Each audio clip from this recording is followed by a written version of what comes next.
6h du matin et déjà près de 200 manifestants sur ce rond-point emblématique de la colère populaire. La consigne est claire, tout bloqué, à commencer par ces accès pour mettre le pays à l'arrêt. Les syndicats ne peuvent plus accepter d'être maltraités de l'Assemblée. Forcément, les retraités, les chômeurs, les salariés, les jeunes, tout le monde est là. Parce que la politique du gouvernement, c'est une politique mortifère. Voilà, et ça va de plus en plus loin et à un moment, il faut une réaction. Parmi les manifestants, des profils très variés mais des revendications qui ne changent pas. Le pouvoir d'achat et les salaires principalement.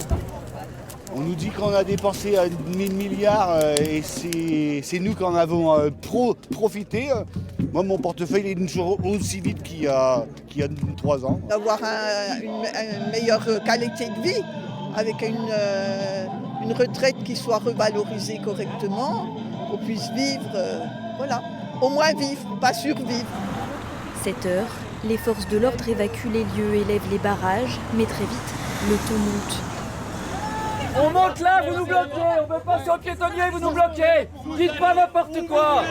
Au même moment, d'autres rassemblements se tiennent à Besançon.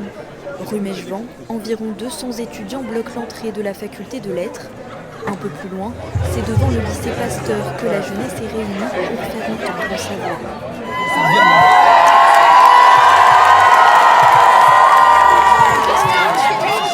Cette année, la DREC, du coup c'est le gouvernement, a décidé de ne plus financer l'option théâtre. Donc c'est 2000 € en moins pour l'option. Notre prof, elle est un peu en difficulté pour nous faire venir des intervenants. Après, il y a plein d'autres problèmes. Dans la foule, des visages aperçus à Chalzeul sont là aussi. Moi, je suis dans l'éducation nationale.